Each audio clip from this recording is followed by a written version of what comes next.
Hello, welcome to the channel maths lab. तो इस lecture में हम देखेंगे कि जो बचा हुआ है क्वेश्चन नंबर 6 और क्वेश्चन नंबर 7 करेंगे एक्सरसाइज 1.1 का। तो इससे एक्सरसाइज 1.1 फिनिश हो जाएगा और फिर नेक्स्ट लेक्चर में हम देखेंगे एक्सरसाइज 1.2 से।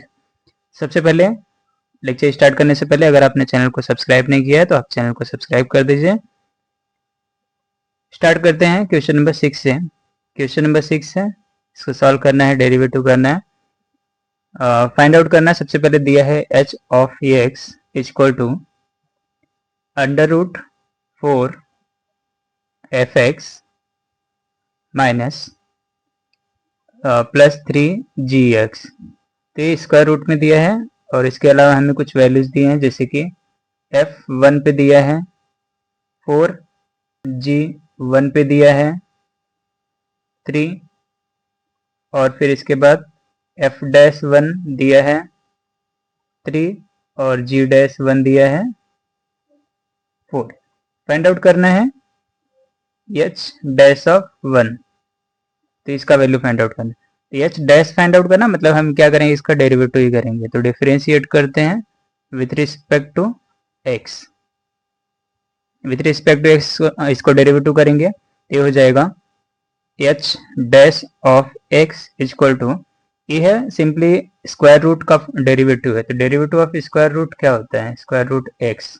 तो हम सेम वही अप्लाई करेंगे, 1/2 रूट x होता है। यहाँ पे x के बगल में x के रिप्लेस में कुछ और है, तो हम क्या करेंगे, चैन रूल अप्लाई करेंगे, उसका भी अलग से डेरिवेटिव करेंगे। यहाँ पे फिलहाल क्या हो जाएगा, रूट x का 1/2 रूट x, यानी कि 2 रूट जो भी है 4f(x) प्लस 3g(x) इंटू, अब डेरिवेटिव करते हैं क्योंकि यहाँ पे x नहीं है तो इसका चैन रूल तो अप्लाई होगा। डेरिवेटिव ऑफ 4f(x) करेंगे तो क्या हो जाएगा, 4f(x) और प्लस 3gx का करेंगे तो 3g(x). तो ये क्या हो जाएगा, इसका डेरिवेटिव चैन रूल के हिसाब से। यहाँ पे पूछा था h डैश एट 1 पे पूछा है, तो हम जहाँ जहाँ पे x है वहाँ पे क्या करते हैं, 1 से रिप्लेस कर देते हैं। तो 2 स्क्वायर रूट ऑफ ए हो जाएगा 4f(1) प्लस 3g(1) इंटू, यहाँ पे भी जहाँ पे x है वहाँ पे 1 से रिप्लेस करेंगे, f(1) प्लस 3g(1). 1 पे वैल्यूज दिया गया है तो उसको हम पुट कर सकते हैं। 1 मल्टीप्लाई करेंगे तो सिंपली ये क्या हो जाएगा, 4 f(1) पे कितना वैल्यू दिया है, 3 दिया है, प्लस 3g(1) पे वैल्यू कितना दिया है, 4 दिया है, डिवाइड बाय यहाँ पे है 2 स्क्वायर रूट 4 f(1) पे वैल्यू दिया है 4, तो इसको पुट करते हैं, प्लस 3 इंटू g1 पे वैल्यू दिया है 3। तो इसको सॉल्व करेंगे तो हमें वैल्यू क्या मिलेगा, 4 3 जा 12, 3 4 जा 12, तो यानी कि 12 प्लस 12 कितना हो गया, 24 डिवाइड में 2 स्क्वायर रूट, यहाँ पे डिनोमिनेटर में क्या था, 4 4 जा 16 और 3 3 जा 9, तो 16 प्लस 9 करेंगे तो ये हो जाएगा 25। इसका वैल्यू हो जाएगा 24 divide by 2, square root of 25 5 होता है, तो ये हो जाएगा 24 डिवाइड बाय 10। इसको कैंसिल कर सकते हैं, तो हमारा h डैश का वैल्यू 1 पे क्या हो जाएगा, कैंसिल करेंगे तो 2 से कैंसिल कर सकते हैं, 5 जा, इसको कैंसिल करेंगे तो 12 जा, तो 12/5 इसका क्या हो जाएगा, आंसर हो जाएगा। नेक्स्ट क्वेश्चन नंबर 7 करते हैं, लास्ट वाला क्वेश्चन नंबर 7 दिया है। क्वेश्चन नंबर 7, क्वेश्चन 7 में पूछा है, find the coordinate of all the points on the curve y equal to sine 2x minus 2 sine x, और x जो है वो कहाँ से कहाँ तक होना चाहिए, क्लोज 0 और 2 पाई पे ओपन, यानी कि 0 इंक्लूड होगा बट 2 पाई इंक्लूड नहीं होगा। तो x का वैल्यू यहाँ पर होना चाहिए, हमें क्या करना है, यहाँ पे x के कोऑर्डिनेट होना चाहिए जहाँ पर dy/dx क्या हो, 0 हो।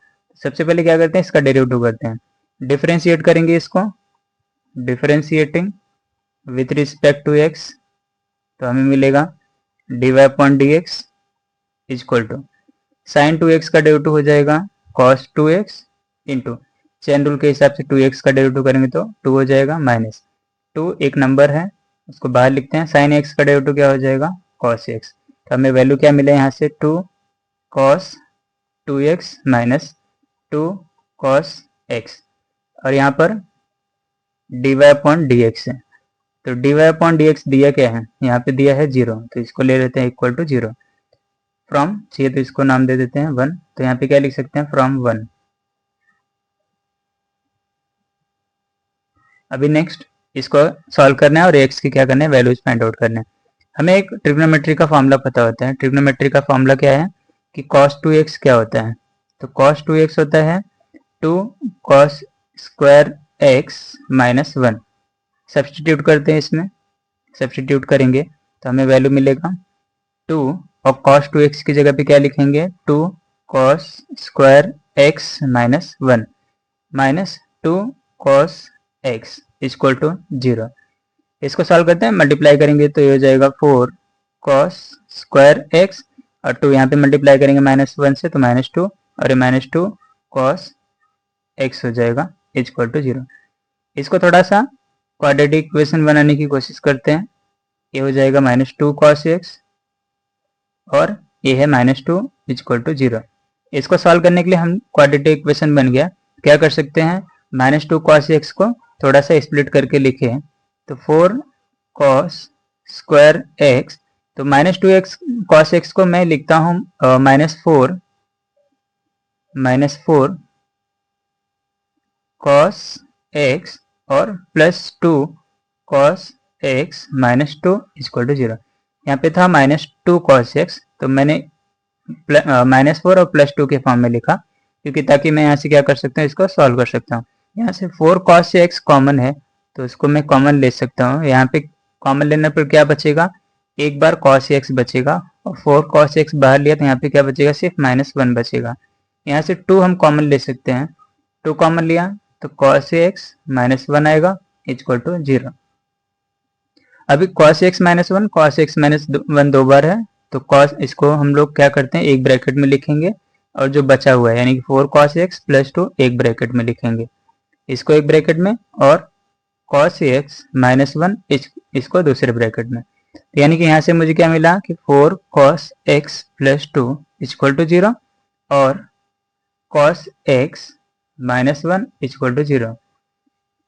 2 को अगर मैं उधर भेज दूँ तो मुझे मिलेगा 4 cos x equal to minus 2, और अगर मैंने 4 से डिवाइड किया तो cos x इक्वल टू हो जाएगा माइनस 2 अपॉन 4, जो कि हो जाएगा माइनस 1 अपॉन 2। तो cos x इक्वल टू, अब यहाँ पे माइनस 1 अपॉन 2 कौन से वैल्यू पर होता है, तो 1 अपॉन 2 होता है पाई बाय 3, यानी कि cos 60 कितना होता है, 1 अपॉन 2 होता है। तो यहाँ पे 1 अपॉन 2 को रिप्लेस करते हैं cos पाई बाय 6 से, पाई बाय 3 से। अभी देखते हैं कि जो क्वाड्रेंट होता है cos निगेटिव कहाँ कहाँ पे होता है, एक तो होता है सेकंड क्वाड्रेंट पे, और एक होता है थर्ड क्वाड्रेंट पे, क्योंकि ऑल साइन टी कॉफी, यानी कि साइन और टेन यहाँ पे पॉजिटिव होता है, बाकी सब निगेटिव, यानी कि cos यहाँ पे क्या होगा, फिर सेकंड और थर्ड में निगेटिव होगा। सिर्फ फर्स्ट और फोर्थ में cos क्या होता है, पॉजिटिव होता है। तो यहाँ पे हम रिप्लेस करेंगे दो वैल्यूज। सेकंड के लिए अगर करें, सबसे पहले सेकंड कोऑर्डिनेट के लिए, क्वाड्रेंट के लिए, तो उसको लिखेंगे cos, सेकंड क्वाड्रेंट में जाना है तो पाई माइनस पाई अपॉन 3 करते हैं, तो यहाँ से वैल्यू आएगा। और जब फोर्थ क्वाड्रेंट थर्ड क्वाड्रेंट में जाने के लिए करेंगे तो पाई माइनस पहली बार किया, फिर थर्ड में जाने के लिए क्या करेंगे, पाई प्लस, यानी कि हो जाएगा cos x equal to cos pi plus, इसको नेक्स्ट स्लाइड में कर देते हैं, नहीं तो यहाँ पे है तो फोर्थ में जाने के लिए इसको क्या करना पड़ेगा, cos x इक्वल टू क्या होना पड़ेगा, cos pi plus pi upon 3। अब इसको सॉल्व करते हैं तो cos x इक्वल टू हो जाएगा 3 1 जा 3 माइनस 1 करेंगे तो cos 2 पाई अपॉन 3 मिलेगा। तो यहाँ से x का वैल्यू कितना आया, 2 पाई बाय 3 आया। यहाँ से हम सॉल्व करेंगे तो cos x equal to cross multiply करेंगे इसको तो 3 1 जा 3 और प्लस 1, तो यानी कि cos क्या आएगा, 4 पाई अपॉन 3। तो x का वैल्यू यहाँ से क्या आया, 4 पाई बाय 3। तो यहाँ से दो वैल्यूज आए, और फिर इसके बाद अभी एक और बाकी है cos x इक्वल टू 0, तो -1 उधर भेजेंगे तो cos x इक्वल टू हो जाएगा 1। अभी cos x इक्वल टू 1 की जगह पे क्या लिख सकते हैं cos 0, तो यहाँ पे x का वैल्यू क्या आ जाएगा 0, यानी कि हमें कितने वैल्यूज मिले 0, 2π/3 और 4π/3। और ये सब जो वैल्यूज हैं x के जो भी वैल्यूज हैं, x के वैल्यूज कहाँ पे लाई करते हैं, x के वैल्यूज लाई करते हैं 0 इंक्लूड है बट 2π इंक्लूड नहीं है, तो 2π के बीच में ही होना चाहिए। तो ये हमारे क्या हो गए जो भी x के वैल्यूज हो गए, क्योंकि 0 यहाँ पे ले सकते हैं। cos 2π जो है वो भी क्या होता है 1 होता है, cos 0 1 होता है और cos 2π भी 1 होता है, बट 2π हम यहाँ पे इंक्लूड नहीं कर सकते, यहाँ पे रेंज दिया है। तो ये हमारा जो है एक्सरसाइज 1.1 फिनिश हो चुका है। अगर आपने चैनल को सब्सक्राइब नहीं किया है तो आप चैनल को सब्सक्राइब करना ना भूलें, ताकि इस तरह का और लेक्चर सीरीज बनाए रखने के लिए आप लाइक भी कर सकते हैं। तो लेक्चर अच्छा लगा तो लाइक करिए, और अगर कोई डाउट है तो आप कमेंट में कमेंट कर सकते हैं। Thank you.